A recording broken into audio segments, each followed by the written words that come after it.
सूट कोणीही हिंदूंबद्दल बोलतोय, हिंदू संतांबद्दल बोलायची हिंमत त्यांची आज झाली आहे. जो हिंदू आज केवळ आपल्या संत महंतांमुळे त्यांच्या वारशामुळे टिकून होता, जो हिंदू आज त्यांच्या संस्कृतीमुळे टिकून आहे, ज्या हिंदूंना आज हे सर्व संत महंत एकत्र आणतात, अशा हिंदूंना तोडण्याचं काम या संत महंतांवर आरोप करून ते करतायत. त्यांचा उद्देश एकच आहे की हा हिंदू जर तोडायचा असेल तर संत महंतांना टार्गेट करा. आणि असे संत महंत ज्यांचे आज फोटो आपापल्या प्रत्येकाच्या दुकानात आहेत, प्रत्येकाच्या ऑफिसमध्ये आहेत, आणि ते आपले श्रद्धास्थान झाले आहेत. आणि हे श्रद्धास्थान कुठेतरी त्यांना आपण दिवसायचं, त्यांना आज बाजूला करायचं, अशा दृष्टीने आज जो काही काल एका राष्ट्रीय नेता आहे आणि त्या राष्ट्रीय नेत्याने जो काही निबंध लिहिला होता, त्या निबंधाचा अवलंब म्हणजे कोण? जे बांगलादेशातून येतात, जे पाकिस्तानातून येतात ते घुसखोर. आणि तो व्यक्ती आज सांगतोय की आपल्या हिंदू धर्मामध्ये आपल्या संत महंतांनी घुसखोरपणा केलाय. अरे नालायका, तुला कळतंय का काय बोलतोय तू? घुसखोर म्हणजे काय? अरे घुसखोर हा व्यक्ती असतो ज्याने इतर धर्माचे लोक आपल्या धर्मावर येतात त्यांना घुसखोर म्हणतात. आणि हे व्यक्ती आज हिंदू धर्माचा प्रचार प्रसार करतात.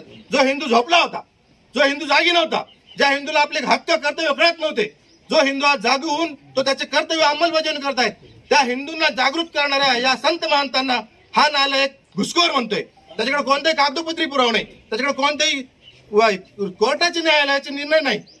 जो घुसखोर सिद्ध करू पाहतोय आपल्या संत महंतांना, अशा या नालायकाचा निषेध करण्याकरता आपण एकत्र आलो. आणि आज आपण न्यायालय आपल्या या प्रशासनाला सांगू इच्छितो की आज हा घुसखोर म्हटलाय, उद्याच्याला या घुसखोर या शब्दाचं जर त्याबद्दल त्याच्या विरुद्ध धार्मिक भावना दुखावल्याच्या बद्दल आणि विनाकारण कोणताही पुरावा नसताना सोशल मीडियाला बदनामी करण्याबद्दल जर त्याच्या विरुद्ध गुन्हा दाखल नाही झाला तर हा समाज रस्त्यावर उतरेल. आणि त्याच्यानंतर होणाऱ्या शांततेचा जे काही सामाजिक न्याय व्यवस्थेचा प्रश्न निर्माण होईल त्या सर्व जबाबदार प्रशासन राहील. आणि ही फिर्याद हिंदूंनी न देता आज प्रशासनाने स्वतः घ्यावी, कारण की हा अपमान सर्व हिंदू बांधवाचा आहे, हा अपमान हा सर्व न्याय व्यवस्थेचा आहे. जो संत महंत शांतता प्रस्थापित व्हावी म्हणून कार्यरत आहेत, जे कधी फते काढत नाहीत, जे फते काढतात अमुक पक्षाला मतदान करा, तमुक पक्षाला मतदान करा, त्यांच्या विरुद्ध हे कधी बोलत नाही.